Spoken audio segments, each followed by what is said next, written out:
OMG. Booster 14.1. Slap! Roll the intro.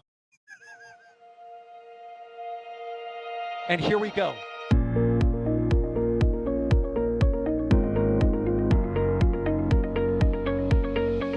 We have liftoff. Propulsion continues to be normal.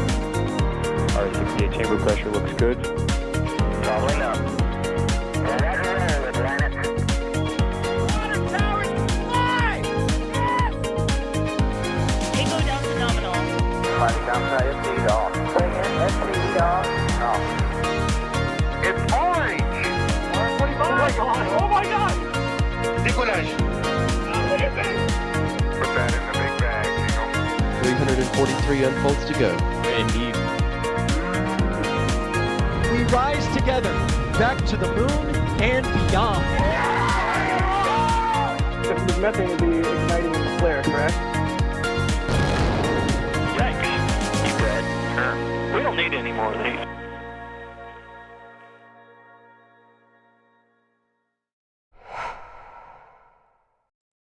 Hello, everyone, and welcome to the Flame Trench. I am Mr. Zoomed In. I mean EJ, hosting this sweet episode of Flame Trench tonight. Geez, Kevin, I really didn't think you were going to do that, but all right, sweet, cool, we're here. Excellent, thank you very much. So welcome, I'm back. I'm back from a little bit of time off from the Flame Trench. It's good to be here, but I'm not alone in my shenanigans tonight. With me, as always, is the ever popular Sawyer Sawdog Rosenstein. How are you tonight, my friend? I'm doing pretty good. I really should change my name to Saw Cat at this point. As you can see, Jake is with me. You can see his ear at least. It's there, I promise. And now you can't. He's here. I promise you that. But it's good to be back. I don't know. This smells cleaner than last week's show. Last week's show smelled super janky, like it was a knockoff of the Flame Trench on your Twitch channel or something. Yeah, combustion byproducts. Yeah, where all the extra stuff from the Flame Trench usually ends up. I'm the one that takes care of that. It's like I'm Scruffy, janitor. Anyway, it's good to have you, man. And also, I think if I'm recalling correctly, now I've been out of the loop, but this is the first time on Flame Trench, Mr. Ryan Weber. Ryan, are you there? Yeah, you read us I'm over. here. Hi. Yeah, everyone. How you doing tonight, buddy? I'm doing fantastic. Yeah, doing great. Welcome to my domain. Thank you. Yeah, cool. Excellent. So we have, obviously, we want to talk about Booster 14.1 tonight, guys, and all of the slap happiness that was going on. That was a really fun stream, by the way. If you haven't gone and watched the slap stream, that was a good time. And we have a bunch of other things to talk about. What's going on with Starliner, because I get asked every 5 minutes what's going on with Starliner. And we also, there's plenty of other stuff to talk about. We had Goes You with Falcon Heavy. We had Dreamchaser making moves. Firefly on the horizon. There's plenty of good stuff. Anyway, Sawyer, what do you want to talk about tonight, dude? I want to talk about quantum mechanics. No, I don't want to talk about that at all. Well, then how about Falcon Heavy? That's good too. We should talk about that. Yeah, that works. Yeah. All right, cool. Because I was there for the most recent Falcon Heavy launch, which was Goes You, which successfully lifted off this week. Hard to believe that was only on Tuesday, the 25th of June, launching only 10 minutes into the opening of its 2-hour window. A reminder that this was only 30% chance of go weather for that day, and it went, making it even more ironic, the fact that it's a weather satellite that launched on board. Oh, hi, Jake. There we go. So Goes You is part of a geostationary set of Earth-observing satellites that also observe the sun, which I'll talk about in just a second. But they are part of the GOES-R network, and these help relay near real-time images of weather happening across about half the continent, half the globe. You've got Goes East, and then you've got Goes West. Between the two of them, it was described as, by one of the people that I interviewed that's in the article on NASASpaceflight.com, going from like a flip book to almost like a wave in an ocean, where it was that much smoother of a difference between the two. So this will be the fourth one in that. This will become, now that it's in orbit, Goes 19. And Goes 19 will replace goes 16 as goes east. Hopefully that makes some sense there. They have a backup of each of the satellites. So goes east has a backup, which will become goes 16 once goes 19 takes over. And then you have goes 18 and goes 17, which are taking care of the west side.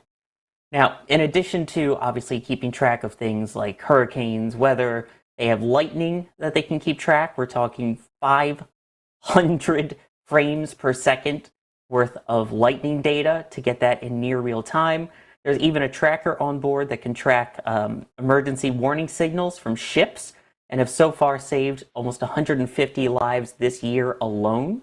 And this one in particular has a coronagraph on it, in addition to some of the other sun observing instruments, which you remember last month we had that crazy solar storm where we saw all the gorgeous aurora and things like that way farther south than we're used to. That was space weather. And as beautiful as it was, there's always the concern of what about satellites, what about people on the ISS, things like that. And these satellites actually watch out for that as well. So the launch was absolutely spectacular. Thankfully, again, the weather held out. Just an hour and a half later, it was torrentially downpouring. Gorgeous liftoff, and I was very fortunate to be 1.8 miles away from the landing of the two side cores, which were brand new, B-1072 and B-1086, which successfully touched down at LZ-1 and LZ-2 about 8 minutes into the flight. And my gosh, that was amazingly loud to be that close to it, to hear the shock of it. And I remember I was on the ride home bragging. I didn't shake. I normally jump at all of these sonic booms. I didn't do that this time. I watched back the behind-the-scenes video of me, which I believe is available to members, or if not now, will be. I shook like crazy, so I jumped. But Sawyer, I have a question. Did Yeah? Goes You make Sawyer goes insane? I mean, I was shouting, "You goes you!" Why are you encouraging him, Kevin? I was also shouting, "The shrimp!" But that's a whole other story. There's a lucky picture that I try and take before launches with a shrimp at a certain restaurant nearby in Titusville. And pretty much every time I either eat there and then take a picture with the shrimp, it goes. I finally did that for CFT. It launched on that try. I did it the night before here as well. 30% go, boom, launched and landed. So, thank you, shrimp. The lucky shrimp, I guess. Huh? Yeah. Yeah. Yeah. Before you said you're at a restaurant, I was getting really confused. I'm not gonna lie to you. It was way too hot to carry my actual lunky shrimp with me. Don't worry. Yeah. That makes sense. Yeah. So, sorry, this was the 10th Falcon Heavy launch, yeah? It was, yeah. Can you believe that? I remember when the first one launched, and I was there with screaming at you, it. yeah. Yeah, we were screaming at it. Yep. I think what's the craziest thing to me is that as complex and as crazy as this system seems to basically strap 3 Falcon 9 boosters together. I know they're Starship now, but keep in mind, when this thing first flew, Starship was still a couple of years off. It was still like, I think that was SN1 maybe at that time. Right. Yeah, to see the side boosters land and land and land. If I recall correctly, every non-expendable mission has landed those side cores successfully for Falcon Heavy. Yeah. Yeah. It's truly wild stuff. Ryan, Mind-blowing. what do you got to say? Seeing Falcon Heavy is always cool. Like, it always will be. And Falcon Heavy's got a lot more missions ahead of it. I mean, PP and Halo, it's got, what if it's looking at the launch manifest here, Europa Clipper, a bunch more USSF missions, maybe even the Axiom space station modules. I don't know. They haven't announced the launch contract for those yet, so that's always a question mark. But it's one of those really cool rockets. I'm glad they actually made it, and it's always cool to see. Yeah. I don't know about you guys. You guys have been talking, and I'm kind of happy that I didn't do the segment because I'm just sitting here watching the footage on the stream. I'm like, those double booster landings, I really like those. That slow-mo that D got is unbelievable. It's amazing. His slow-mo is it's primo, top shelf stuff. I'm sitting here looking at it the whole time. And anyway, I mean, we're talking super close to the landing zone for that. And I do want to point out again that where I was located was also really stinking close to that. It was 1.8 miles away from the landing zone, which, I mean, those things look like they're going to fall down on your head. And then you see them, you see the burn for the entry burn, and you literally at a 90-degree angle going, is this thing going to turn? Is it going to slow down? And then somehow it does, and it is just, wow, that was an experience where I actually had goosebumps after it. Once in a lifetime thing to be able to do that. So yeah, there you go. Amazing. Seeing that footage it doesn't look real. I mean, that slow-mo, it doesn't look real, but it is. I'm staring at the trap, Ray. Anyway, think about how tall those things are. Yeah. Too. Yeah. Oh, don't do that. Come on now. Anyway, actually, I saw Byford. You asked in chat, "Where's Jack?" Jack will be back. He'll be back. He's busy. He's busy. Don't worry. He'll be back. Good. So now we can say that shrimp is superior to bacon. Perfect. Yep. He'll be around. So, I mean, Sawyer, you were saying that every side core that they've gone to land has landed no problem. What's up with the center cores? I've been actually wondering this for a while. Like, I understand mission performance and stuff, right? But SpaceX is just, you think they tried to land one, didn't work. They tried to land another one. It kind of landed and then fell over. It did what, Wormy did, from what we understand, which Wormy. Bring 58 into this. Yeah, and then another one didn't go, and then it's just been, all right, just expended. Do you think that SpaceX has given up on it completely, or do you think that it's just mission requirements? Chat, what do you think too? This is an interesting one I've been noodling on a little bit. I don't think they really have a need to, but as often as they end up flying Falcon Heavy, they don't really need those in production. And it's worth noting, again, these side cores can be converted from Falcon Heavy side cores to a single-stick Falcon 9. The center core cannot. That has reinforcements and structural parts on it that are necessary for a Falcon Heavy mission only. So even if you were to fly it again, guaranteed it would have to be for a Falcon Heavy flight. You then also have to have a drone ship much further downrange. Keep in mind, you're talking 600-700 kilometers for most SpaceX missions at this point for Falcon, as opposed to 1,000, 1,200, 1,400 plus kilometers downrange. And at the rate that they're flying Falcon 9 at this point, I mean, in the time that I was there, which was 2 days, they had unloaded a booster, sent one of the drone ships back out, another drone ship came in with a booster on it, and it was already being taken off in 48 hours. They need those drone ships. So at that point, it's easier to just, keep the drone ships for the Falcon 9s, and as often as you actually end up flying these, expend the center cores, in my opinion. Yeah, and it's like, go ahead, Ron. And the one thing about the center core, it's slightly different design to be able to withhold the stresses of actually 2 Falcon 9s on the side of it.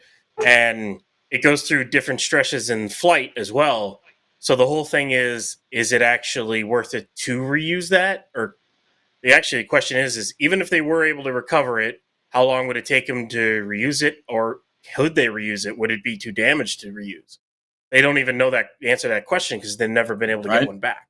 So, yeah, that's all interesting stuff. We'll see if when's the next one? Do you guys know? I think it's relatively soon. Europa Clipper. It's the next one, which is should be Europa Clipper, which is fully expended in October. Yeah, interesting. Makes me wonder if we're ever going to see it. Talking here, right? I mean, we had 4 or 5 the other year. And that was absolutely crazy. And even still this year, we'll have, is it 2 or 3? Was this the first of the year? I think there's one more this year. Let me look. Yeah, so 3. This was the 10th flight. We know that. I mean, this was the 10th Falcon Heavy. And I honestly can't believe there's been that many of them, but because it doesn't seem like it. But they still feel so special. Oh yeah, guys! I know we don't do merch plugs on the Flame Trench, but if you want to see a Falcon Heavy every single day. Yeah, there is this picture in our store. Yeah, it is so beautiful. In fact, I Max ordered it. Did the shot? Did you? Oh yeah, I did. Of course, I did. Yeah, that's really nice framing, great rule of thirds, excellent lighting. Good job by Max. there. Probably one of my favorite shots that I've seen since I started working at NSF. Like, this is just beautiful. Great job. Yeah, I mean, yeah, Amazing and we job, got Max. perfect rule of thirds there going on with the the brush in the foreground, water tower mid, Falcon Heavy at the back. Perfect rule of thirds going on there. That's a very, very nice shot. My remote is on X, but it's nowhere near as good as this shot. I mean, Max absolutely killed it with this. That's why we pay him the big bucks, right? Right? Am I right? And me, the chopped liver. Yeah. You liver is good. You ever had it? Yeah, not a fan. Yeah, me neither. Sound like it. Anyway, moving on. So yeah, Goes U was an awesome flight, awesome to watch. The double booster landing is always a treat. But we will turn the page a little bit here, and this is the part that I'm going to take because I'm a glutton for getting yelled at by chat. So we're going to talk about Starliner. Yeah. Do we want to hit to before we get to that? Do we want to talk a little bit about some support and also from some potential questions from chat? Yeah. I'll brace myself a little bit, Sawyer. Here, tee it up, dude. I'll brace myself Get ready to be here. reinforced like a Falcon Heavy center core. Yeah, baby. Let's there you go. Sarah Ryder, thank you for becoming a Pad Rat member. Booster 1058. Oh God, why does everyone keeps bringing 1058 up today? I miss it. Saying NSF Rave, yes, that was DJ KMR helping you out there in the beginning. Sarah Ryder also upgrading to Capcom member. Thank you so much, because Capcom and above, you get access to the Discord, which includes the Flame Trench pre and post show. So hopefully you'll be able to get it hooked up and join us after the show for that exclusive post show. And boy, there were some good puns in there, I'm telling you. Musical Wolves asking, is Goes U live right now, and is it helping with the Northern Lights visibility predictions? I can take that one. No, it is not live now. It's still going to take until about April of next year for it to be fully up and running as they do their tests on it, get it operational. But again, in the meantime, they still have Goes 16.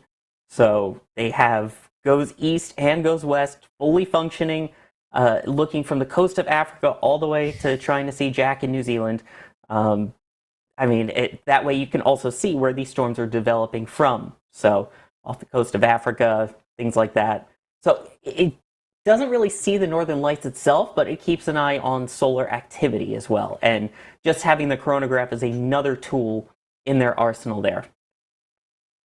Kevin, do you have the sound effect?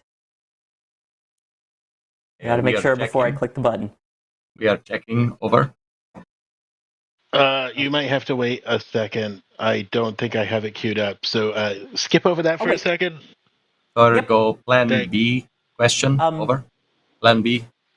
Here's one. Maurice Walker is asking, could they repurpose a used Falcon 9 booster as a Falcon Heavy center core? Seems wasteful to always use a new one only once.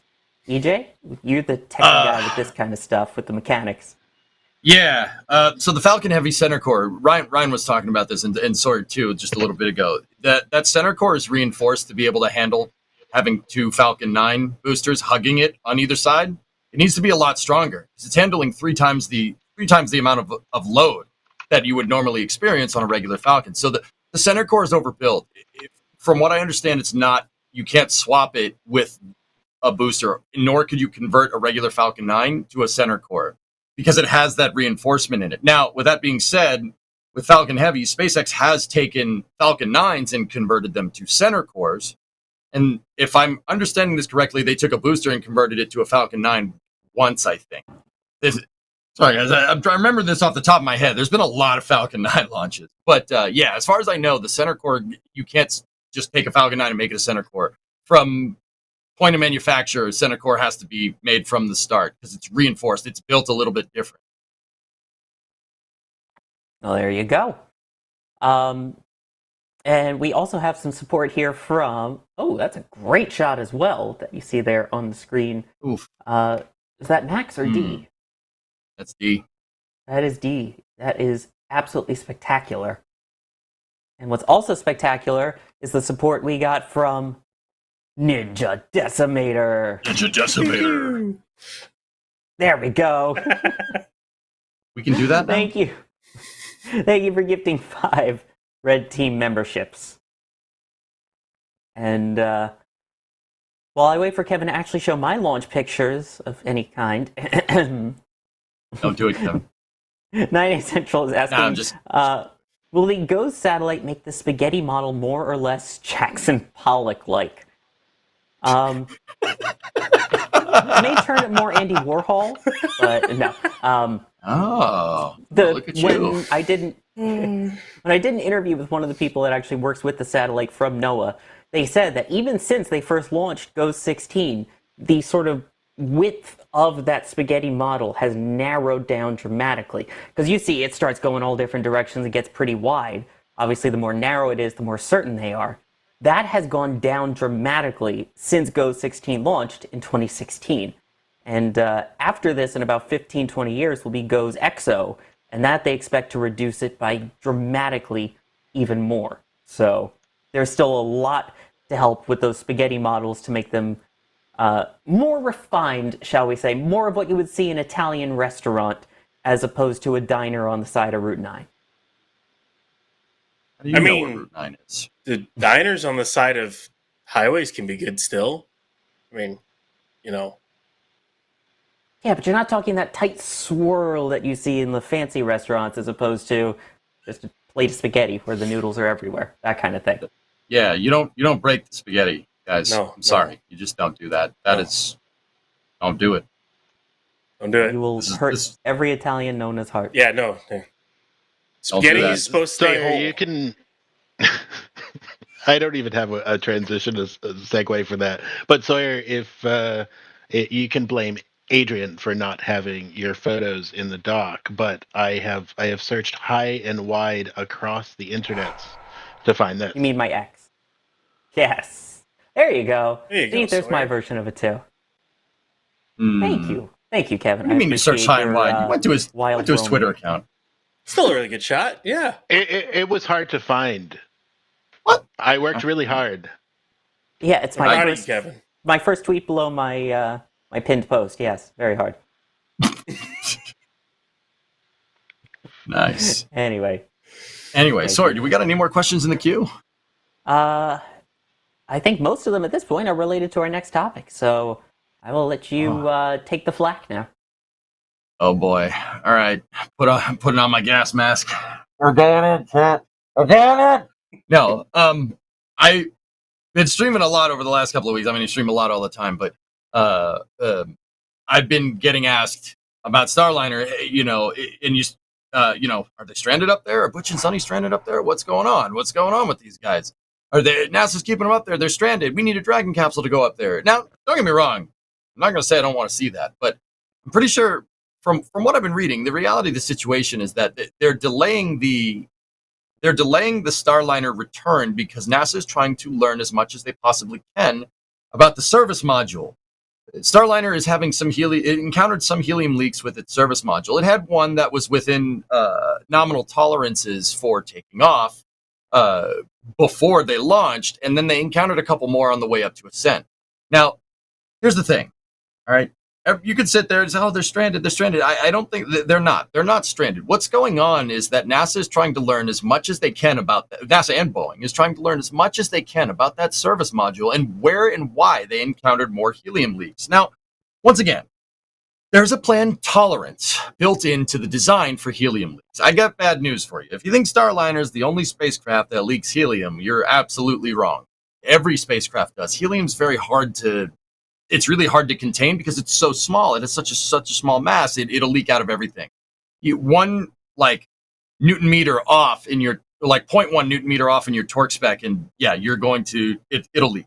You'll pinch an O-ring and it's going to leak all over the place.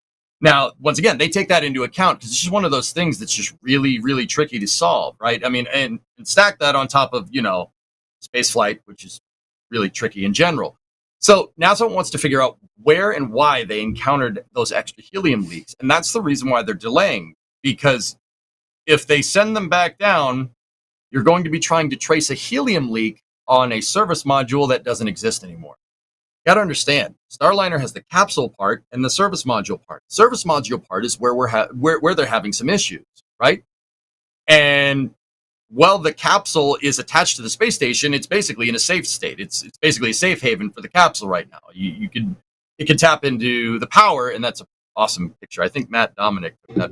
It's a fantastic picture. One of the astronauts that's up on the ISS right now. That service module part, you ain't getting back.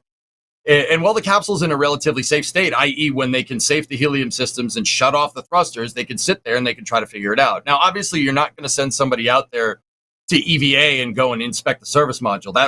That's actually really dangerous.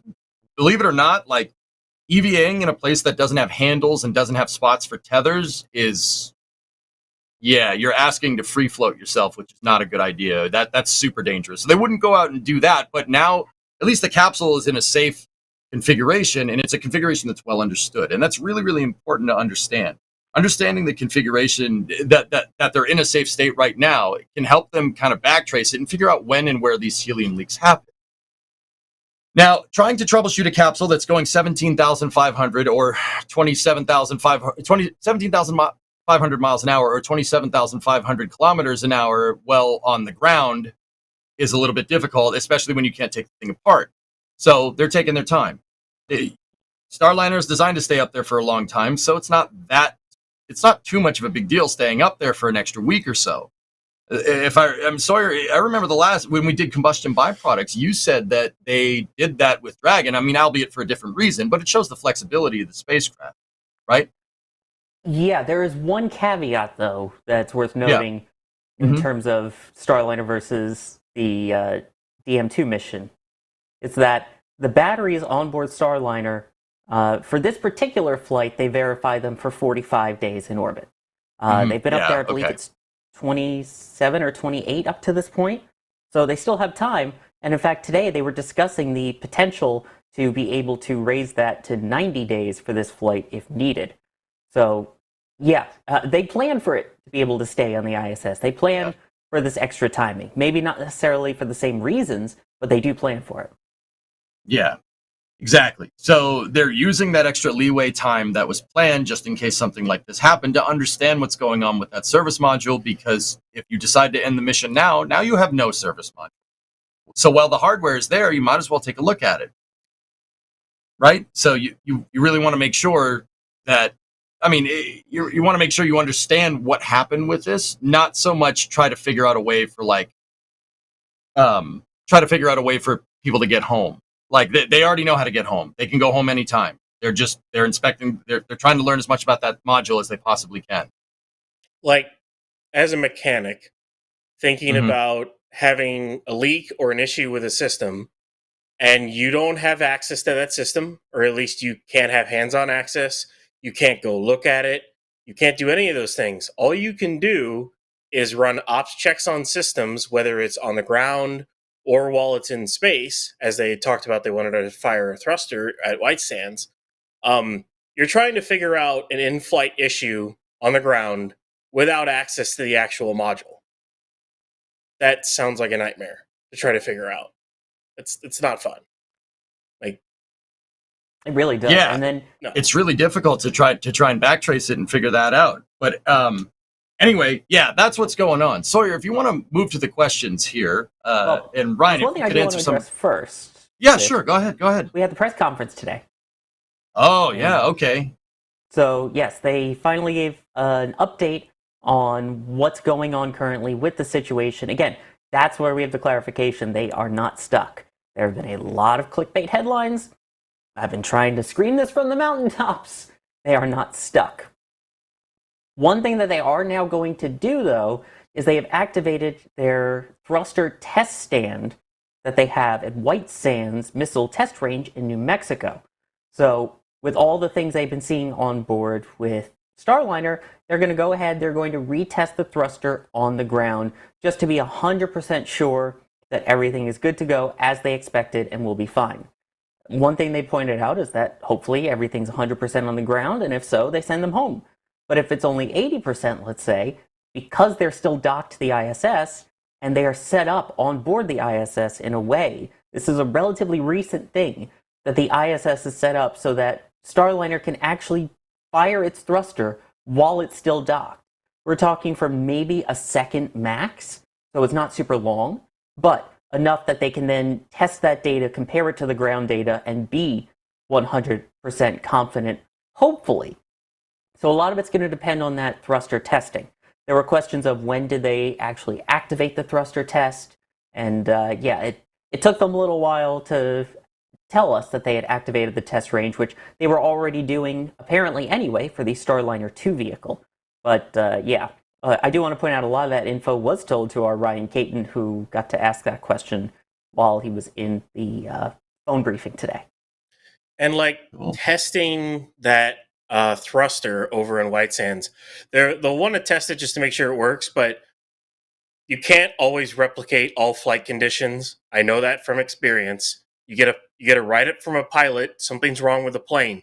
You go to ops check the system, say it's the TCAS system, the collision avoidance system, or your transponders, or autopilot, or anything. You go through and you ops checks the system. You go through all troubleshoot and everything. No faults, nothing shows up.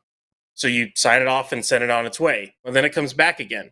Problem is sometimes it's a fault or an issue that only happens in flight, and you can't replicate it on the ground. So it's a lot of back and forth between pilots and mechanics, and sometimes you just have to perform a test flight with a mechanic on board to actually see where the problem might be. So it happens. Now, see, here's the thing. We're all in agreement here. So here's what I'm going to do. I think we're all on the same page. And, you know, you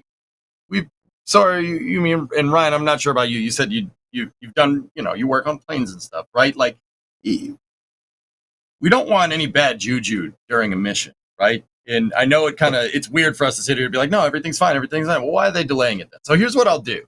I'm going to play devil's advocate here, and I want to hear what you guys have to say. So now, sorry, I know you don't get too much into the technical, but I guess the criticism of this whole thing, right? If people are going to bring criticisms here, I'll flip sides and I'll argue against my own point just to see what happens, right? Let's see if we can learn something. Now, do you think that it's acceptable for them to just be popping out helium leaks left and right on what's supposed to be a finalized test flight? Because Starliner's basically I think one could make the argument that Starliner is using a waterfall style testing and development, right? It's not like the rapid iteration like what other companies use. So this final test should be like a final exam at school. You really shouldn't learn anything here, yet we have NASA here learning everything. Like, oh no, we need additional time because we need to learn more about the spaceflight capsule. Now, as Ryan said, there's unknown unknowns here. You're never going to know until you launch it. It's like what we were talking about, and we'll talk about later. We were talking about it during the Slap Happy stream, which was still, once again, fun stream. Go and watch the Booster Slap stream. That's a good time. We were talking about, like, no one's ever tried to catch a booster like what SpaceX is doing. Eventually, you're just going to have to try and catch it, right? Like, at some point, you got to go fly. There's only so much testing you can do on the ground. So what do you guys have to say? Like, here, Ryan, I'll toss this over to you. What do you have to say? Like, they've been doing all this testing on the ground, and this final test, per their style of testing, should be smooth. It should be smooth as butter. It should be like taking a final exam when you've done all your studying, right? Shouldn't be any surprises. You shouldn't learn anything new during a final exam, right? So why do you think that kind of stuff is happening, dudes? Ryan, I will defend them on having the issue with the thruster and them trying to figure out the problem. I'll defend them on that. I know what it's like to you come up with an issue and it's really hard to figure it out. However, these aren't issues something like this should not be popping up on your first crewed flight. You're going to have issues. It's always the thing. It's not a mature vehicle, or at least it's supposed to partially be one. I mean, you can test and design and do computer simulations all you want in the world. However, when you fly something, you learn about it. That's just as simple as that. It's why we do test flights. I mean, if you already knew everything, you wouldn't do test flights to begin with. But they did an extra test flight. They did 2 uncreweds compared to SpaceX, who only did 1. And this is still an issue. I don't know. They seem to be having a lot more issues than they should, and it's hard to. I'm trying to think of the words here, but I don't think they should be having. I didn't mean to put you on the spot, man. No, I don't think they should be having these problems at this point. I think they should be past problems like this. Like, you're going to encounter small problems. I mean, I don't remember which crew mission it was, but I think when SpaceX got on orbit once, they encountered some radiator problems. Granted, they were able to figure them out. You're going to run into problems. You're never going to be able to avoid that. That's just not possible. Never going to be able to avoid problems as a whole. But something this serious, I don't know. I don't think they should have ran into this. I mean, you kind of have to, we have the press conferences, and all we can do here, like, guys, as a spaceflight reporting outfit, is we have to report. We report what they're saying. Like, once again, I try to, and everybody else here, we try to do it in a most unbiased manner. But it's, this is the flame trench, baby. It's the flame trench. We're going to the loony bin. Sawyer, what do you think? Oh, I thought you would never ask. So here's the thing. Yeah, helium leaks happen. That's fine. We saw it during the shuttle. That's fine. What isn't fine is, okay, we've got the leaks fixed. Oh, there's another leak. All right, we know where that one came from. We get in orbit. There's more leaks. Okay, now we're looking at thrusters in orbit. It's one thing if it's an isolated issue. That's going to happen. You're going to have little manufacturing quirks. You're going to have kinks that need to be worked out. Now at this point, the fact that you've got so many of these things popping up, it becomes a lot more questionable than I thought it was at the beginning of, oh, it's just a learning curve versus, okay, now this is getting to be a real problem if it's more than one. The other thing, and like you just said, and this is what I want to bring up, and I mean this in the nicest way possible, when you said that we are just reporting what is said to us. That ain't much. They have been a lot, I'm trying to be polite about this, they've been a lot more quiet than they usually have been with these briefings, with the updates. We have not heard anything from the crew themselves.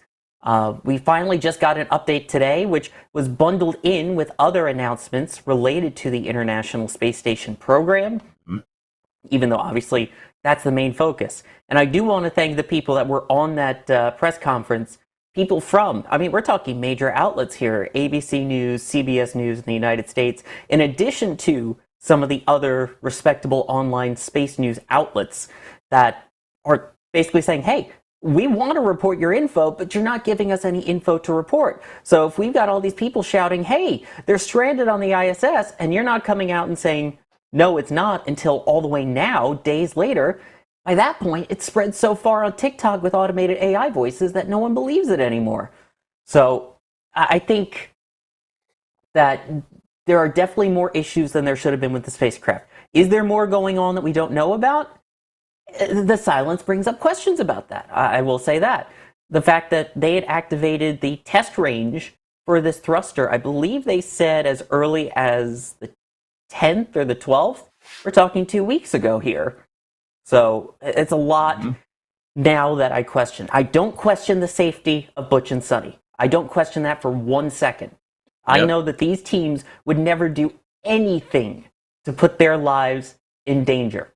That's right. Even when they were asked about, would they need a rescue mission, let's say, they did say that, they're aware there are other providers. They wouldn't quite name them, but there are other providers capable. But they're 100% confident right now, at this very moment, that Starliner is still safe for them to re-enter in. So I believe that because I know they would never do anything to put two people's lives in danger like that.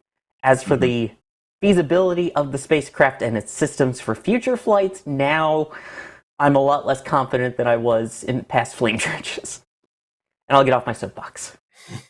Yeah, dude. It's like you can't help but sit here and ask questions. But then again, we've been in this position before where stonewalled us and everything came out fine. But then again, we've also been in this position like with Artemis 1 and Orion's heat shield.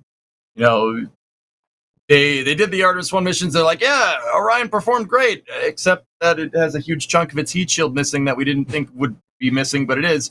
They said that later. So, I mean, I think it's kind of like a double-sided coin, which is why I'm like, we got to, looking at both sides of this kind of is probably a good idea. Now, chat, don't get mad in the future if we do this with SpaceX, all right? We're going to try to argue devil's advocate equal-handedly, across all commercial providers. But yeah, sometimes it's nothing, sometimes it's not. Like it's really hard to tell which way it's going. Right? It's really hard to say. But let's sit and talk about it, try to talk through some things and try to figure it out. But yeah, it's I can't help but kind of question in the back of my mind. They're like, no, it's fine, it's fine, it's fine, and then they haven't said anything. Right? So it's something to kind of turn in your head. I don't believe that's what's going on. I don't think it's some grand thing. They're like, no, it's fine. Oh, we got to fix this. I don't think it's anything like that going on. But you gotta be careful in the back of your mind. You thought you'd have helium. You thought you wouldn't have helium leaks, and you did. Yeah. But yeah, it's very interesting to kind of turn in your head and try to listen to everything that's going on. But yeah, anyway. So that brings up a question from Jonathan Tucker in chat, and I want to pose this to both of you. Should they have another test flight with crew? I don't know. Let's wait till they're back on the ground. Yeah. Let me start with you, EJ, and then Ryan. Okay. I think they need to be. Let's wait until you're back on the ground. Analyze the full scope of this mission of CFT-1 and base your findings off of the data that was gotten from the service module that they're getting now and from the entirety of EDL. I don't think it's wise comparing half of a mission, looking at half of a mission and saying, oh yeah, we absolutely got to do another test flight. You really want to get the full scope of what happened here during CFT, if anything, or nothing, and then make the decision based off of that.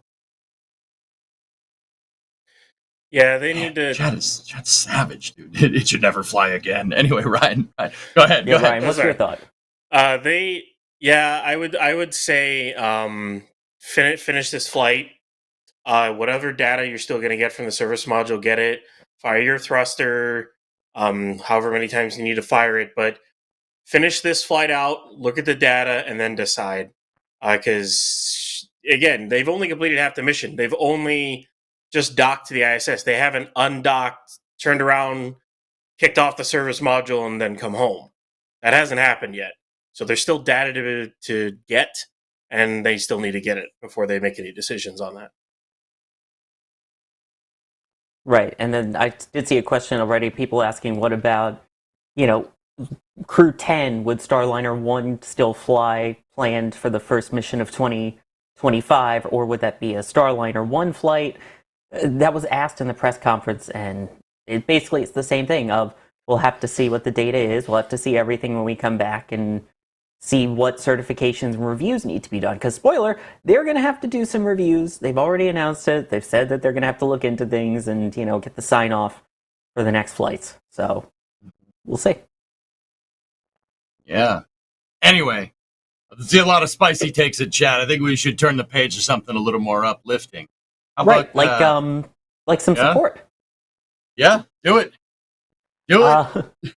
Nova 1, thank you for upgrading to Capcom member. Hopefully, we will see you in the members post-show after. Hit me with those laser beams.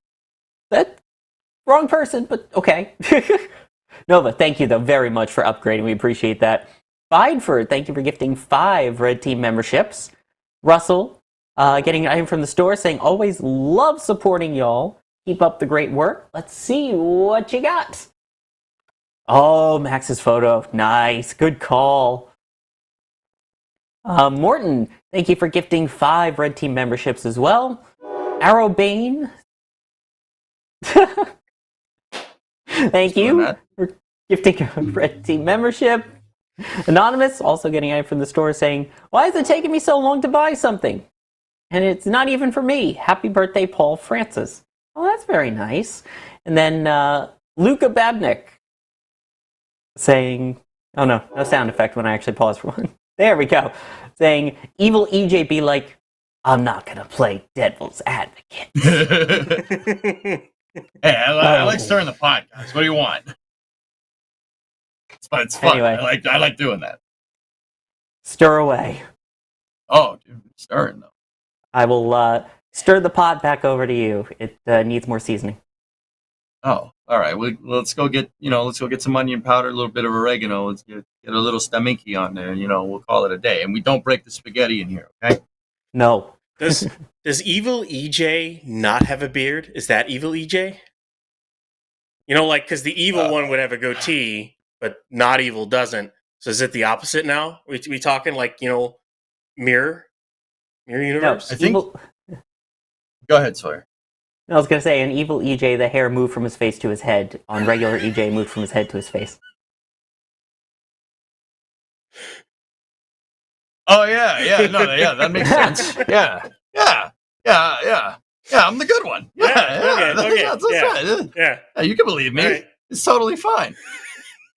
I just had That to check, zoom in, Kevin, was evil. I just had to check. Okay.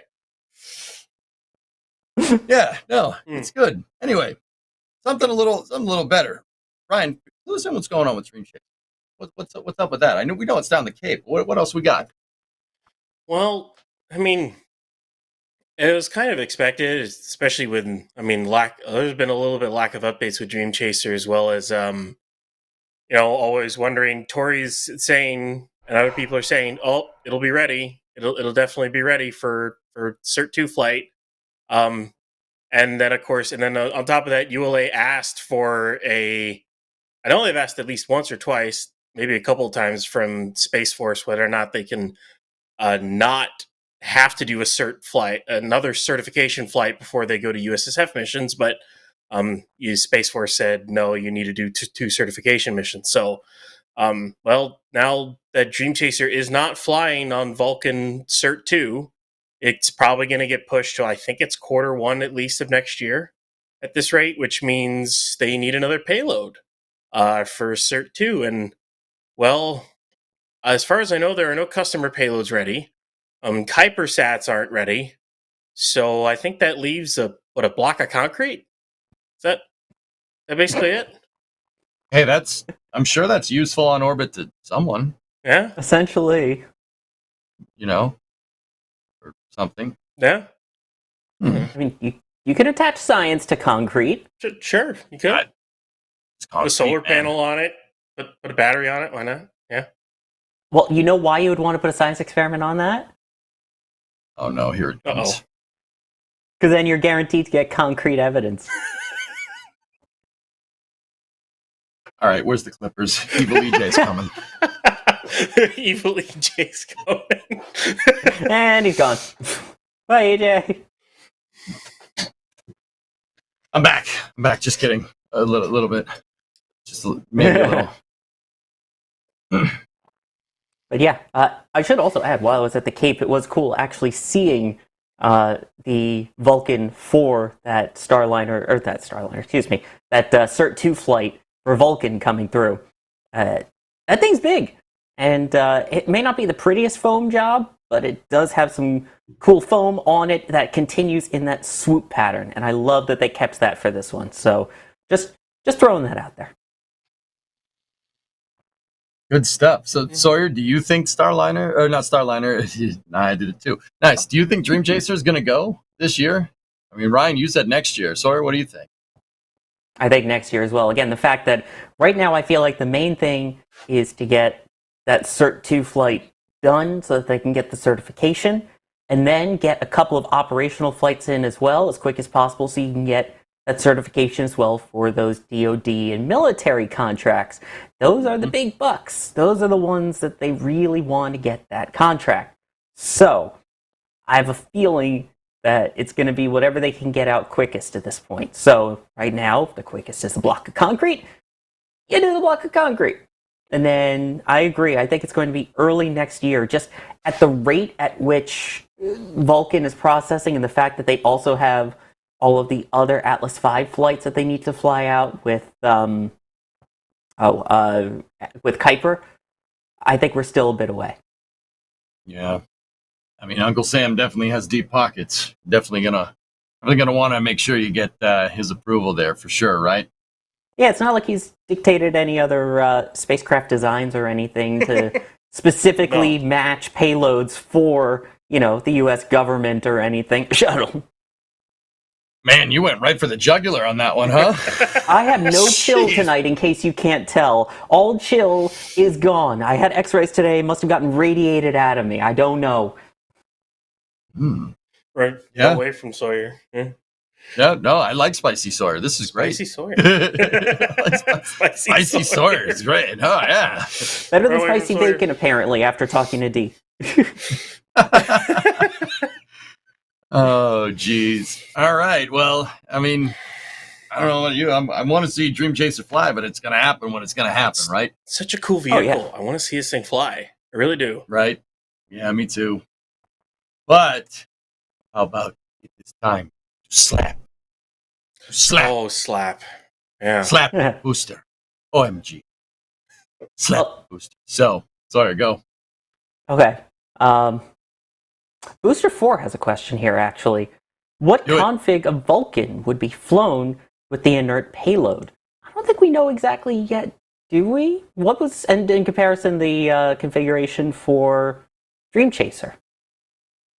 I think I don't want to guess. I think it's VC2 for Dreamchaser, but I could be wrong. Chat, correct me on that one. I don't remember what the config for Dreamchaser is. I mean, for the block, why not just full send for fun? Vulcan Heavy. Well, they're what they call Vulcan Heavy. Put 6 SRBs on it and go. Send it.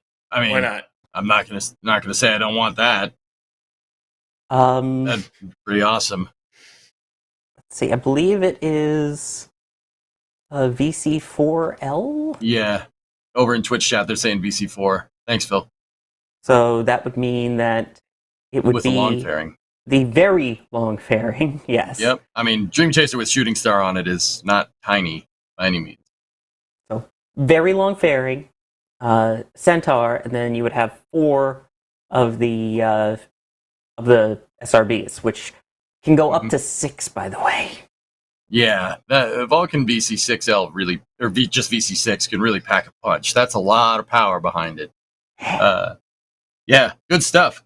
But I'm getting a little slap happy. I don't know about you guys. I'm getting ready to slap. Yeah.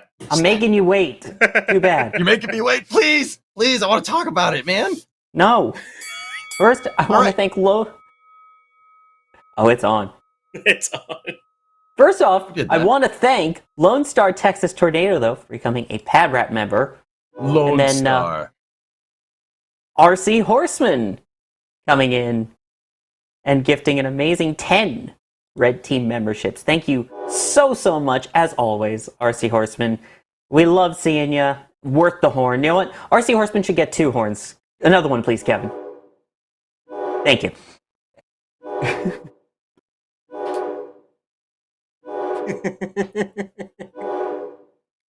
I know we were joking, we were pushing your buttons, but you can let go of the button. Although, was that 10 for each of the gifted? I was going to say, thanks for letting us know the button works, Kevin. That was 10 for the 10 gifted. Clever, Kevin. I like that one. Pun token awarded. And Mark W. angering Italians everywhere, saying spaghetti gets broken in 4 pieces and put in chili. All right, now I am not responding to that. I have a feeling I'm going to get slapped if I don't say something. Brian, let me throw it over to you. Speaking of slapping, we got a new set of chopsticks going into Starbase. I don't know if Kevin wants to show these. I don't know, real quick. Ooh. I mean, we got these chopsticks, but we also have new ones coming in too. They're just they're coming in right now. I know this is your first time on the Flame Trench, but we generally go in order of the assets, not backwards. Sorry, Kevin. They just appeared. Hey, Kevin, I'm the host. I can do what I want. I say Ryan's in the clear. Carry on, son. Anywho, SpaceX performed some, slap tests on Booster 14.1. So basically what they were doing is they were testing to see how well a booster would hold up with the chopstick arm basically slamming into it as it closes in for a catch. So, and they hit the booster about 8 different times over the course of an entire day, which that stream was a whole lot of fun. We just didn't really know what they were doing. It was a whole lot of fun just answering questions, stuff and whatnot. But basically, they were just hitting it with their rubber stops on the chopsticks themselves and just whacking it again and again and again. It was a lot of fun. They definitely learned a lot, and in a really, really weird one, they also tweeted about it, which it's a weird thing to tweet about, but SpaceX usually doesn't do stuff like that. But yeah, they're not one to tweet out just a random, well, seemingly random test like that, right? They're usually like, "Yes, we launched Starship today, and it was amazing." Yeah, we hit this tank with this big stick. it's Something. it's an odd one, but along with that, the next day they then did some landing rail stuff, where they, oh, there it is, Ryan CJ, EJ. Yeah. No, don't let me distract you. No, I just, yeah, there's the last two tower sections and the carriage and the two arms that'll go on the next tower as they Yeah, I arrive in the remember port of seeing that. Brownsville. Chopsticks. Yeah, Yeah. all right, Back there. in my day, they were at the Turn Basin in Cape Canaveral. Yeah. Yeah. Something tells me that there's going to be a lot more of those tower segments made at the Cape and staying at the Cape, Sawyer. But, that's just. Yeah. Well, anyways, it's Yeah. we should be So- seeing we should be seeing that tower go up pretty quickly too. But Mhm. we'll then talk about that in a minute. But here we have SpaceX doing a landing rail test. So basically, this landing rail has a couple of actuators on it, which they can basically push the landing rail up. And what it'll do is it'll go up and hit the lift arm that you see there, and it'll just compress. So basically, they pushed the arm up into the lifting point, and then compressed the landing rail itself down as kind of a test on when the booster will come down and compress it downwards going the other direction. So, I mean, it's still basically kind of the same test, but they went quicker and quicker each time they did it. The one thing I wanted to see, which they never did, was do it in all one motion, which is basically deploy the rail, go in, slap the booster, then go up and compress it. They never did that, and they've already taken 14.1 off of the OLM. But basically, it shows that what SpaceX is going to do. So the arms will stay out during as the booster's coming down. The arms will stay out, and then once the engine section and chines pass, it'll close in on the methane tank, and the booster will basically just slide down. The landing rails will hit, and then it'll just go onto the landing rails, sit down, go into the guide pins there, and then the stabilizers go in, and it's caught. It's that simple. As I make it sound simple, it won't actually be that simple, but Right? right? Yeah.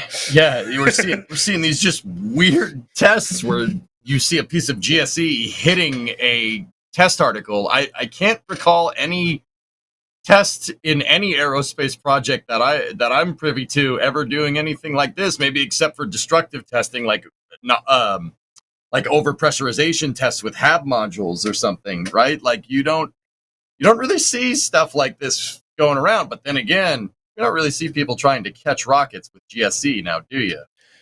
Yeah. So this is the animation they played back in during their update in April. I think this is the one during that all hands meeting too. But basically, you have the booster will come back down just like it is. It'll initially fire all 13 engines, the 13 centers to slow down. It'll switch to 3, just like Booster 11 did. And then as it's going down, it's just going to keep 3 running, and those are at low power. Those are probably, at the lowest throttle setting you can do for Raptors, and it'll just go up and get caught. And it looks like they're going to do it right over the OLM. Now, some of you may say, "Oh, well, that's going to fry the booster QD." Well, you'll have to remember, luckily, the booster QD survived a lot better this last flight after they put a new door on it and a new door seal. And you have to remember, that's 3 engines at like half power compared to 33 at full power. So there's a little bit of a difference. And it's also not going to get right on top of the QD. It'll be somewhat above it. So the booster QD should be fine, and shouldn't be any issue there. The real question, again, is will they actually go for a catch? because we don't, of course, they have a confirmation for it. They said they want to try it. Obviously, if they're not ready, they won't go. But if they do, it'll be one of the most ridiculous things we've ever seen. Like, I can't wait for it. We talked about it on the Slap Happy stream a couple of days ago, but I'm telling you, the cynic in me is like, dude, they're never catching that. But the optimist in me is like, they might catch it, and the grid fins might hold it up, right? Maybe. But either way, we ain't ever gonna see anything like that. We've never seen anything like that before. I'll tell you that. This is one heck of a test. I'm looking forward to it. Like, first, SpaceX is the first one to ever land a full booster. I mean, land it on a landing pad or on a drone ship. So a big flat surface where the landing pad is there before the rocket launches. Technically speaking, when Starship launches, the landing pad will not be there. When it comes back in, the landing pad will basically form when the arms go in at the last possible moment. It's nuts, dude. Like, at that point, it's not really a landing pad, but I don't know what you call sticks? it then. I mean, I really don't know what to call it. It's the landing area? I don't know. It's unprecedented. That's what it is. Like, I don't... Yeah, it's gonna be crazy. I mean,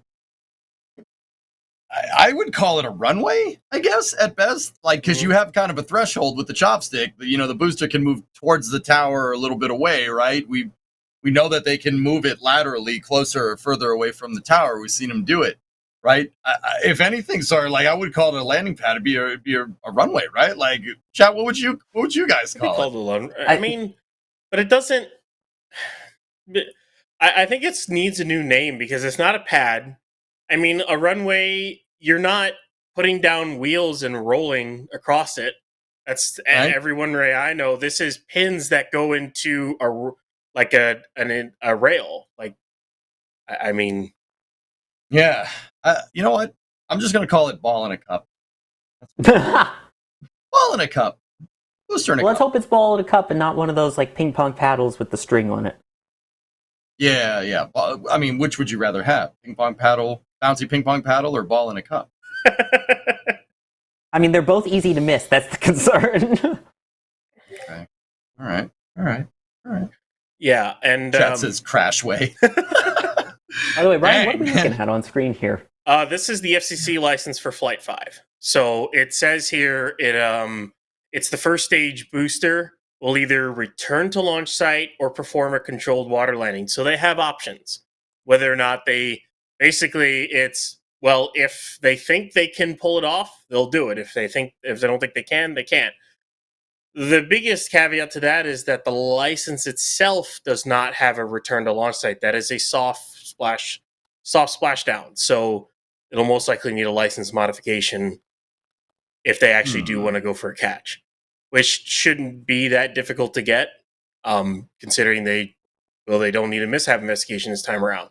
So, I mean, the one for Flight 3 is still open. That has not been closed yet.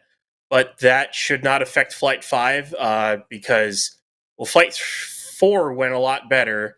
And I think SpaceX still wants data and whatnot in order to be able to actually close that particular mishap investigation. So, yeah, good points, dude, for sure. And Kevin, thank you for bringing that up. Chat seems to be okay with Catch Tower. Okay, Catch Tower is fine. I'm just pining for the good old days. Shuttle LLT, launch and landing tower. I mean, or stack and landing tower. I don't know. It's interesting seeing the chat suggestions. I'm not totally sure what you call it. What I think is also interesting is just all of the different scenarios they're accounting for. So rather than coming in straight vertical, but going with that slight diagonal, it's just like they do with the Falcon 9 drone ship landings, where you don't aim for the center of the drone ship. You aim for the side of it, and then once you realize that all your engines have ignited and you're exactly where you're supposed to be, then you do that little slide so that you're dead center. Yeah, do a dog leg. The same thing here. Yeah, same thing here, where you do that slide into it. And even at that point, I think it slows you down enough and gives you enough options that if you do end up slapping into the chopstick itself instead of vice versa, that you have that little bit of safety net there to be able to help with the catch. And I did see an interesting question that was, what are the thoughts of if it's able to get into one of the catch pins on one side and grab by the grid fins on the other side? I don't know what you guys think of the possibility of that. Dude, I talked about this on the Slap stream. Now, personally, Ryan, you were there for this, so you know. So help me out. Chime in a second. I think that the grid fins can hold up super heavy, but only once. I think they'll hold it up, but only once. Ryan, you're an airplane guy. You know, it's like you could pick up an airplane by its wingtips once. You do it once. Yeah, once. You probably wouldn't fly it after that. I think that would make that not airworthy, right? Right? Yeah, that would definitely break a few things, just to say the least. What about 1-and-1 though? What do you mean? One catch pin works, one doesn't, and it ends up sliding. Well, then the only other catch option would be the grid fins. You have a very big problem then. So I will lay out to you how that, other than it completely missing and hitting, see, one of the arms dead on, or hitting the OLM, or hitting the tower, or hitting the tank farm, I'll explain why that is one of the worst things that can happen. So if that does happen, so one of the lifting pins is lodged and the other one's on the grid fins. Well, the booster is now diagonal, and so you can't put a transport stand under it. You can't lower it into that. It's completely off. And with one of the pins recessed, you also can't get the load spreader in to pick it up.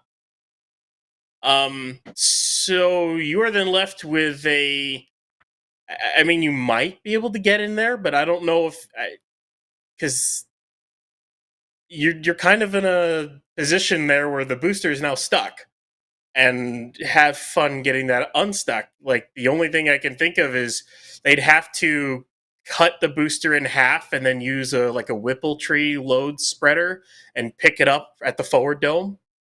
That's the only thing I can think of. And if you're talking about the load spreader, if you look back at the kind they used to take booster 14.1 off of the OLM, that's the kind of load spreader they would have to use, basically. But there really isn't there really isn't anything they could do in that case. They'd be a little in trouble, to say the least. So at that point, then, it seems like it would make more sense of, if you realize that one of the catch pins is lined up and one isn't, to just say, screw the catch pins, let the grid fins take the weight on this one, and we'll figure it out for next time. They might end up making that choice. But the problem is with that, though, is the catch pin should be lined up, because what should happen is both arms should basically hit the booster right as the methane tank passes, right as the common dome passes through the chopsticks. The arm should close and hit the methane tank, and then basically the booster will slide down. It'll hit the tapered stringers that it has around the top of the forward dome. It'll just slide down, and then the pins will just hit. So in theory, that shouldn't happen. Keyword should. Hence the compression testing and all of that. Hence that. Now, which, by the way, Amy and Babby, I want to just, while we're still on this train of thought here, saying, do you think the need for chopsticks to slap during catch is why they increased the number of booster methane stringers to 74 on booster 11 and future boosters? It's probably one of the reasons. And the other reason is probably because ship's going to get bigger, and there's going to be more payload on it. There's going to be more fuel on it. Like, the one thing is, they've been adding mass to these vehicles. Like, we all remember that. If we all remember that all hands meeting, we saw that that graphic, and they're like, yeah, the current version is like 40 tons to Earth orbit. That's because they keep adding stringers and adding stringers and adding stringers. I mean, based off of some of the pictures we've seen of version 2, of that version, the possible version 2 aft, that's in Star Factory, The stringers, I think, have gone from, I think it's 96 to like 154 or something. They've gone up over 50%. Just for structural integrity on the aft. 154? Or something along those lines. I don't remember the exact number, but they've gone up over like 50%. I love that. It's a good number. It's a good number. 154. One year's favorite number. 154. But yeah. Picking a plane up by its wings. They are adding more and more strength to these vehicles, and they're not really reducing mass. They're going to try to do that in certain places. They might be able to do it, but so far they've only had to add more. As they're flying, they're learning that there's, and then of course you ask yourself the question, why do you need to add more? You just look at Flight 1 and how well that thing, it tumbled and it didn't break apart. Yeah, true, but it's only one regime in which you're looking at. You're not looking at a chopstick hitting it or looking at compressive loads that go on it. That's yeah. So you have to think about all the loads that vehicle is taking, and you're like, okay, yeah, they might need more. So yeah, I think that all those stringers that they've added are definitely to combat the loads that Super Heavy is going to encounter. Absolutely. I mean, considering all the the mass that's driving this whole thing, like you were saying, right? Like they're making the ship heavier. They're adding more things there. Like we saw them go from 29 to 30, or what was it, 20 to 33 engines, right? They've changed the engine configuration. I want to point out how ridiculous that actually is to get to a phase of flight and change your engine configuration at that point in testing. That just shows SpaceX's chops with them being able to pivot and be able to rapidly iterate and just change it and just drive the forefront of innovation, right? That's pretty dang cool, right? But with that being said, yeah, those stringers, they added the stringers definitely because it has to be because of either added mass, right? Because we're talking about compression or tension here with stringers. Anytime you have stringers on the long axis of a booster, so those are those stripes that go up and down. They're structural pieces that add rigidity to certain parts, right? Like the shuttle external tank and the SLS core stage have stringers around the inner tank because that's where the SRBs tie in between the liquid oxygen, liquid hydrogen tanks. It's not just SpaceX that has stringers on their stuff. Stringers are used in places where you really, really have to maintain structural rigidity. So they've obviously thought of something. They're like, oh yeah, this thing needs to be stronger. All right, just add more stringers. Let's go. I definitely think that has something to do with catching, which, I mean, once again, it reinforces what I'm thinking. Like they should be able to land it, and even if they miss a pin, I think it'll be held up on the grid fins, and I still think that that'd be a reasonable thing. Because Ryan, you're absolutely right. That thing landing and be kind of hanging crooked on the chopsticks is going to be unfortunate, but I'd rather have a booster back with a partial catch and a messed up inner stage, right, or forward skirt, than a bunch of parts on the floor or on the ground where it missed completely because it wasn't going to be perfect on the first try. Whew. That was a mouthful. Yeah. And you're talking about, by the way, like the speed and innovation going from 29 to 33, being able to pivot, besides the fact that the chopsticks are able to pivot. Dude. But I just wanted to give a shout out as well to SpaceX, the fact that they blew up a Raptor tripod stand and it's already back up and running a little over a month later. So Crazy. Talk about innovation and speed of implementation here. 29, or the most recent flight, 11 and 29, they re-entered. They came back. That poor flap barely survived, and already a couple weeks later, we're slapping the heck out of 14.1 to prepare it for an eventual catch. I mean, it's amazing. Guys, you just made me think. What ship has a lot of stringers? No. I'll tell you what ship has a lot of stringers. Right. No. I'll tell you what ship has a lot of stringers, and there's a ship that has a lot of stringers. No, there is. No, Come on, string them along. Behind the one there. It's behind that one.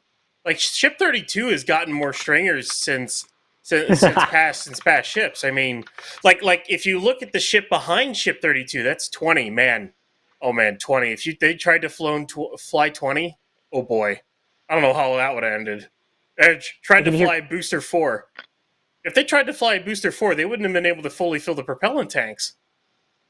That's how. I hear Kevin viciously typing, by the way, trying to get you to say it.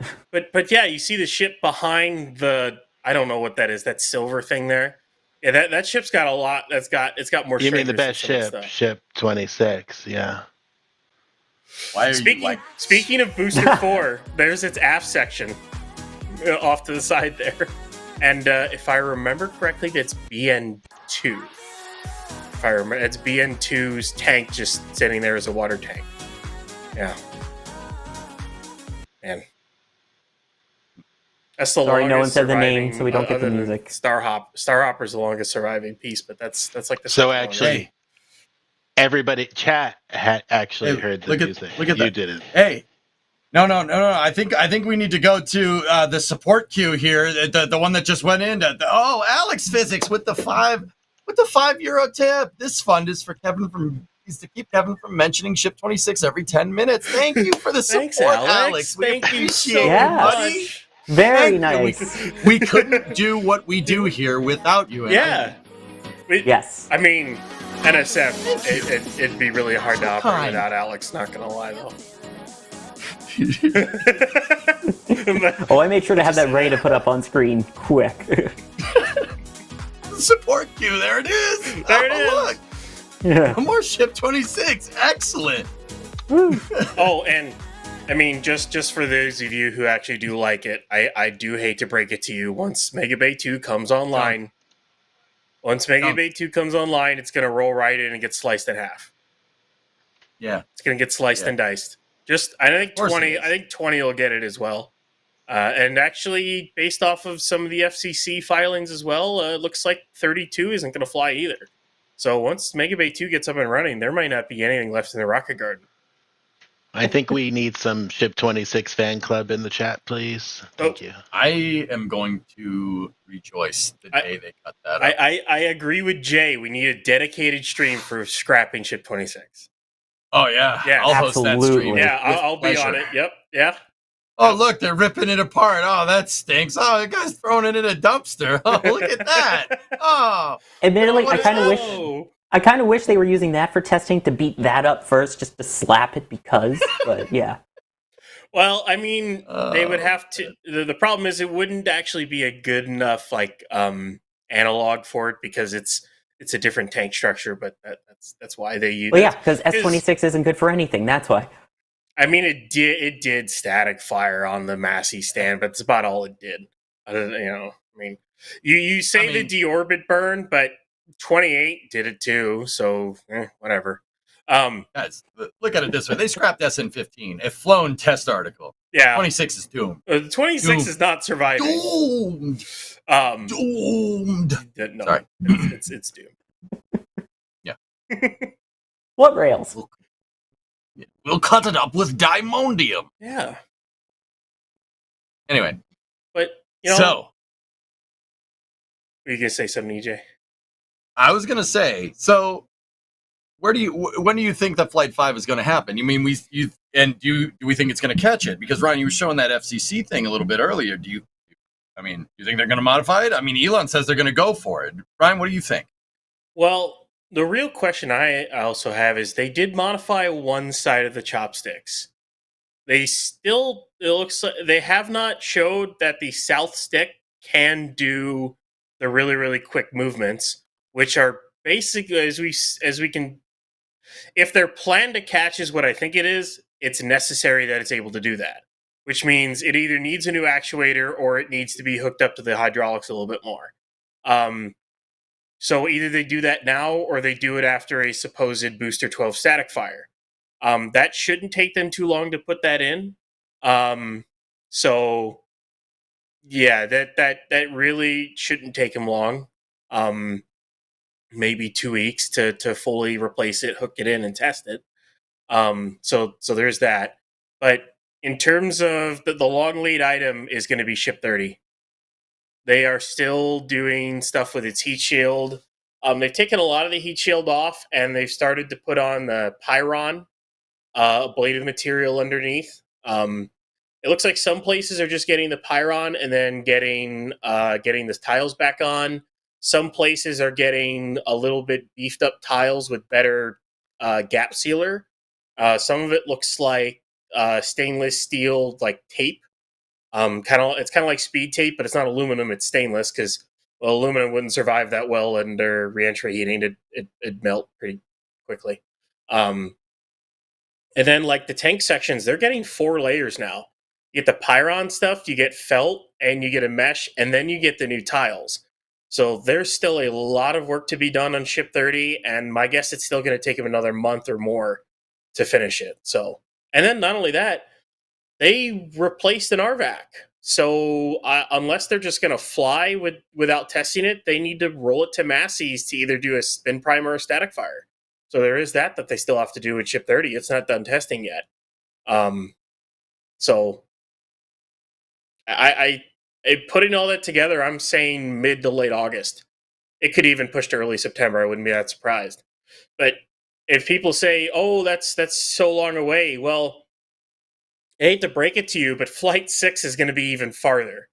There have been new road closures out that might show that Ship 31 is repaired and ready to go back out after about a month and a half of repairs or so. It's like 7 weeks.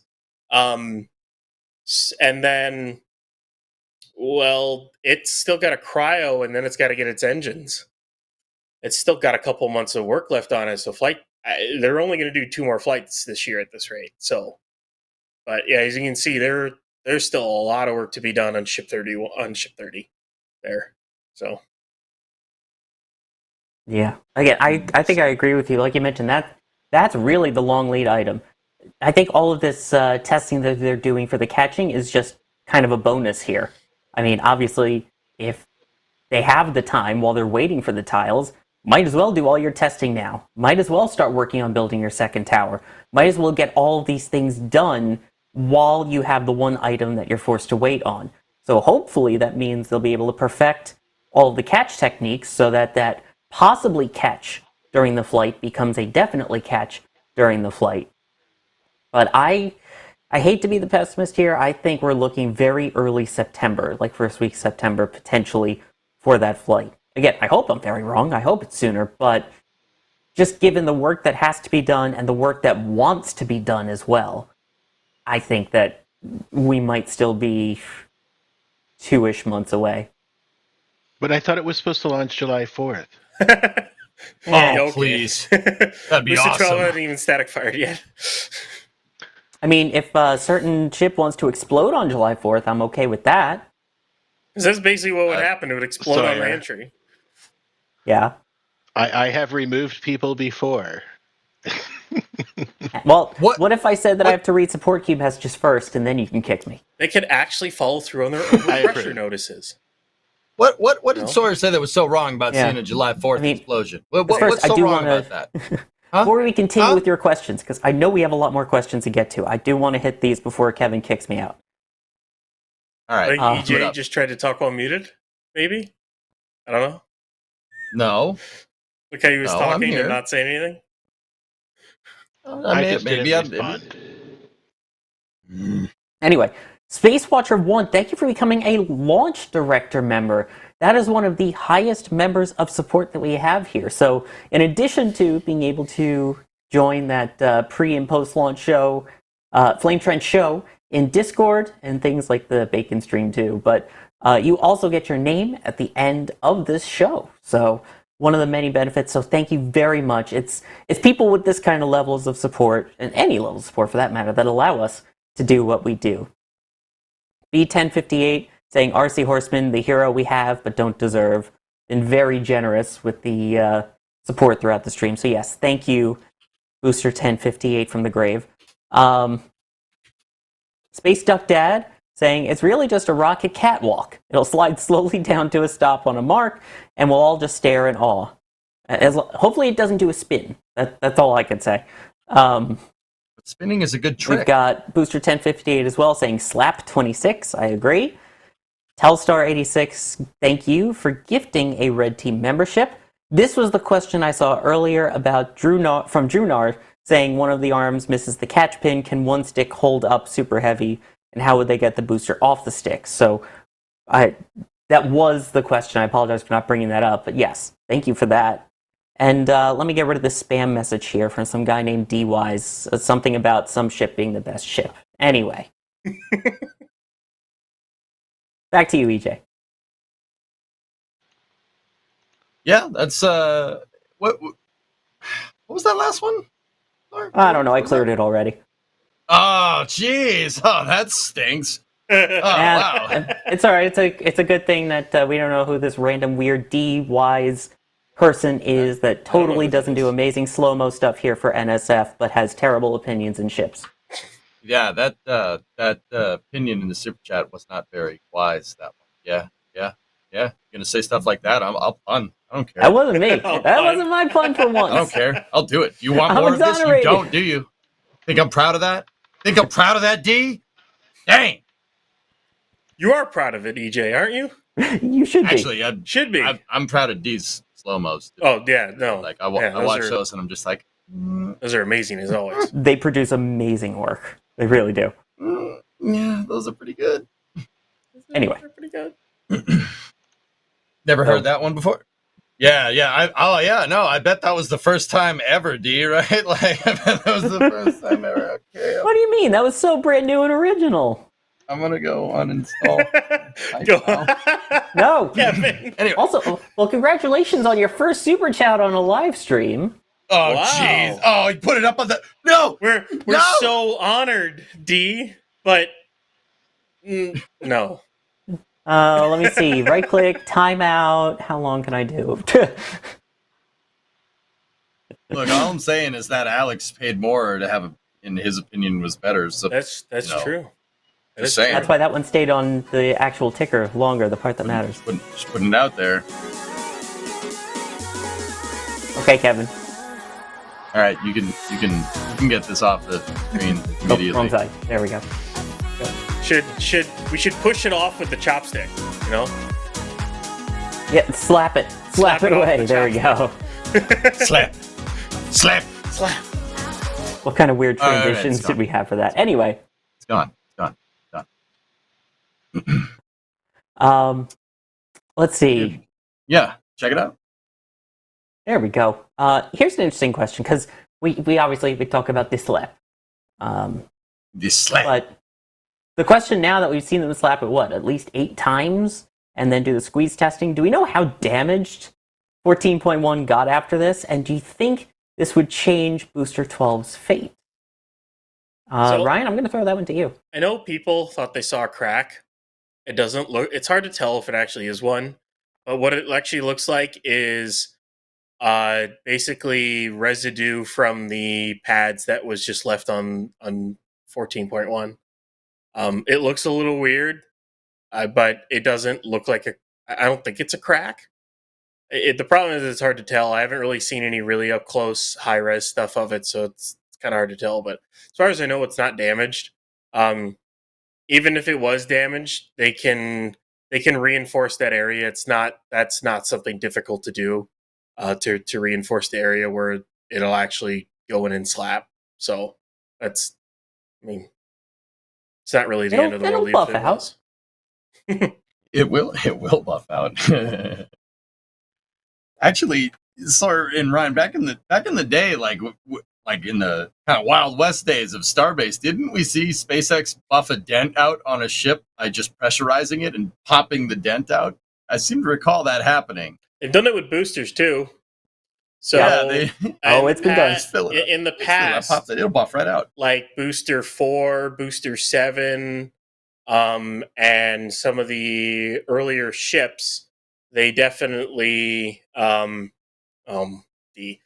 definitely buffed. They would add pressurization and push it out. Like I remember Booster 4 and Booster 7 sitting on the OLM, and all of a sudden you see a dent in the side when they depressurize it, and they repressurize it, and it goes away. Well, you don't really see that anymore because they've added a ton of stringers onto both vehicles. like before, they couldn't go inside the tanks on Booster 4 without a crane attached to it to hold it up. Now they can go inside a booster with a ship stacked on top of it, as they did with Booster 11. They went into the LOX tank with 29 stacked on top. So, I mean, it just goes to show how much more structural integrity these vehicles have, how much more they've added to it. Yep. Yeah. Yep.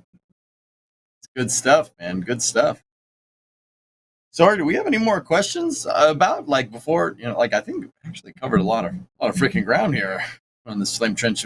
This flame trench actually deluged the flame tonight. What do we got for questions? You know what? While we're talking about the name of this show, which is The Flame Trench, Jean-Francois is asking, will the second tower have a flame trench? Oh, he said the name of the show! In the floor, if that booster doesn't need an OLM, can they get to the height of the booster or ship? So would there be a insert name of this show for Tower 2?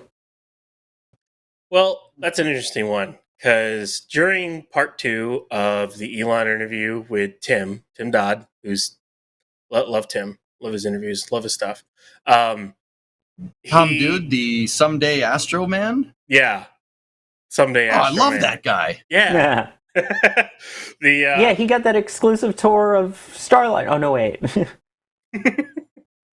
So basically, Elon had said they were going to do a flame trench. Now, you're asking, well, is this something kind of like what they did at Massey's? My answer to that would be no.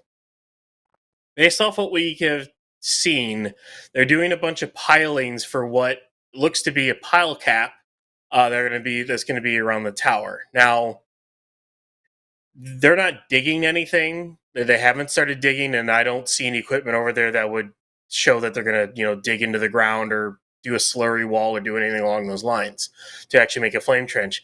If they do make one, it'll be kind of like above ground, like what's at LC-36, or something that's like at LC-39A or B. I don't think it's going to use like 52,000 cubic meters of concrete like 39A and B. I don't think it's going to do that, but it'll probably use a decent amount of concrete, and it may just be a simple flame deflector and just kind of push it out in one direction towards the flats. That's what they might end up doing. And we're just going to have to wait and see over the next several months as they stack the tower within the next 2 months, and then they build up the OLM. I can't wait to see parts for that thing show up. It's going to be a lot of fun. I mean, we've seen them coming in already from the Cape for Tower 2. I'm excited to see that thing just rise, just to see the tower rise up. So, also, he said the name. I don't know about, for those that get the reference, I don't know about you, but I'm feeling jet lagged. Oh. You said the name. Anyway. Trevor here or something? Oh. Trevor out there or something? Where are you?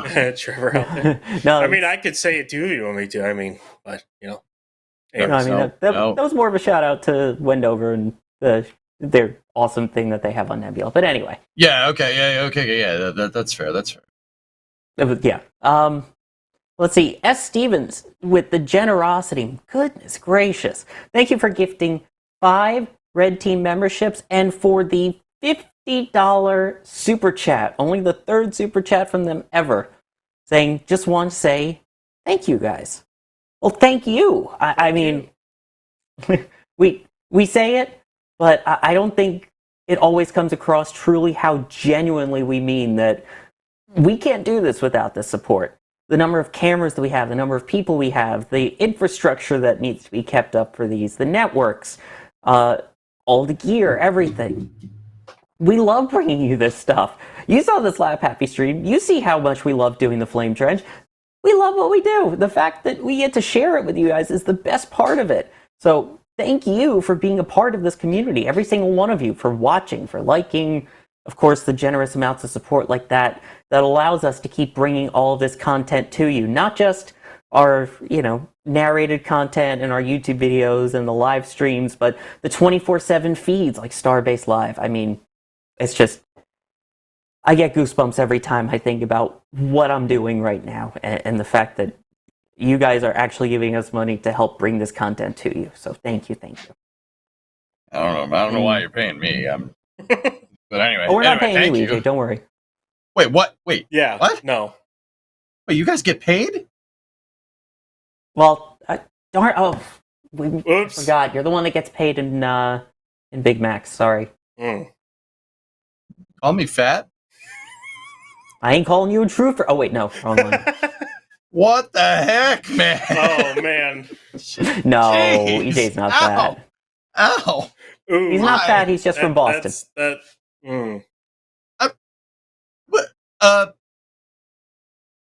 Thank you.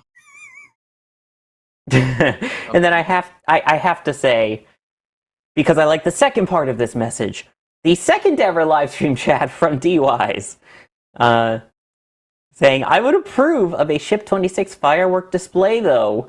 And I guess Ship 26 was ship. All right. There, I said it. I said the words, okay? Yeah, actually, I said that Alex was a bigger super chat indeed. And now I feel like a jerk. This is your fault. But also, that's kind of my fault. I did myself on that one. Yeah, you. I love brought EJ. You brought that on yourself, EJ. Yeah, you brought that on yourself. I love EJ. I rag on him because I've known him for like a decade now, and you got the New Yorker and the Bostonian. Talk about two clashes, but we share the love of space. You got me, the guy from Minnesota. Sawyer's got a real "have a nice day, you jerk" thing going on. It's pretty cool, right? Pretty good. Yeah, to say "forget about it" from me is not a joke. Ryan's up there. He's just up in Minnesota. Oh yeah, how are things up there, bud? Yeah. Oh yeah. Hey, things are great up here in Minnesota, eh? Oh yeah. You know what else is great, Yeah, go for it. What else is great? Our members, the launch directors and flight engineers. Yeah, thank you. Oh God, I can't do it. I can do it better if I were to do it from my New York accent. Thanks to the members, the launch directors, and the flight engineers. We love you all, but seriously, look at all these friggin' members here. The launch directors, the flight engineers, they're friggin' perfect. Look at all these people. I'd sit here and read every friggin' name to you if you'd stay and watch it, but I don't think you want to do that. Top of the top, I tell you, top of the top. Oh yeah, 10 out of 10. Slap it to slap. Let's go to the outro gifts here. All right, Best part. We're gonna. Woo. Oh, great! Slap. Gift this one. Gift this one Slap. too. Slap. Slap. Oh my gosh! Who is that? You know what I think it is behind CJ? CJ? It's like the life of Brian. What is happening? It's the Messiah. I don't know. I don't understand. Pew, pew, pew. Speaking of, I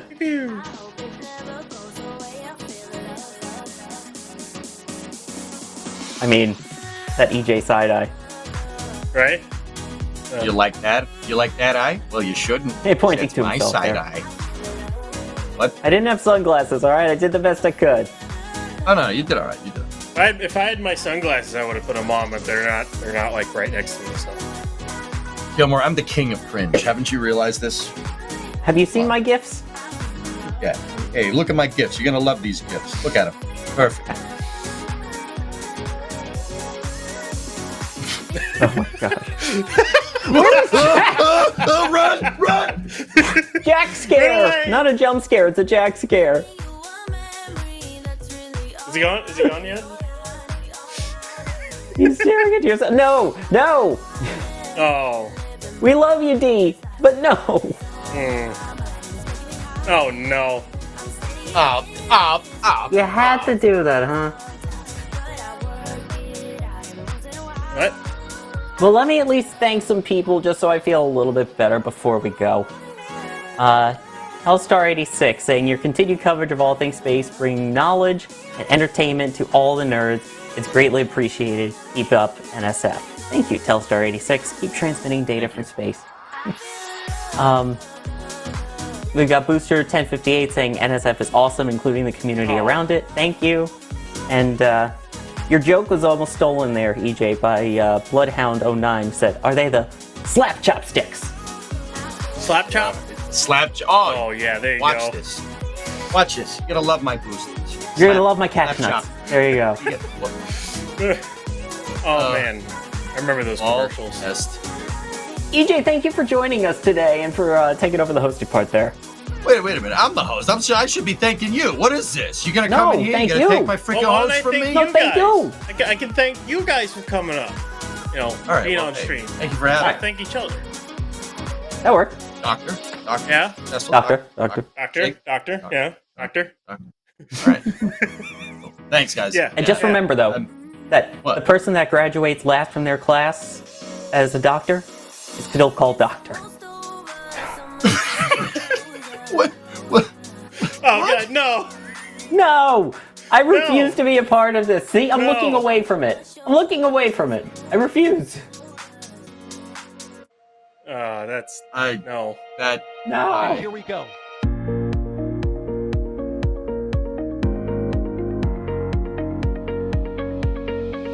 We have liftoff.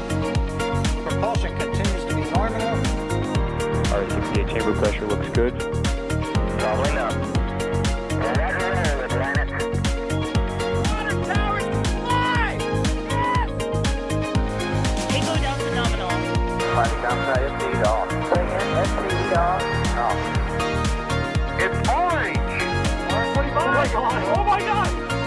Décollage. Look at this! Put that in the big bag, 343 unfolds to go. We rise together back to the moon and beyond. This methane will be igniting in the flare, correct? Yikes. Keep red. We don't need any more of these.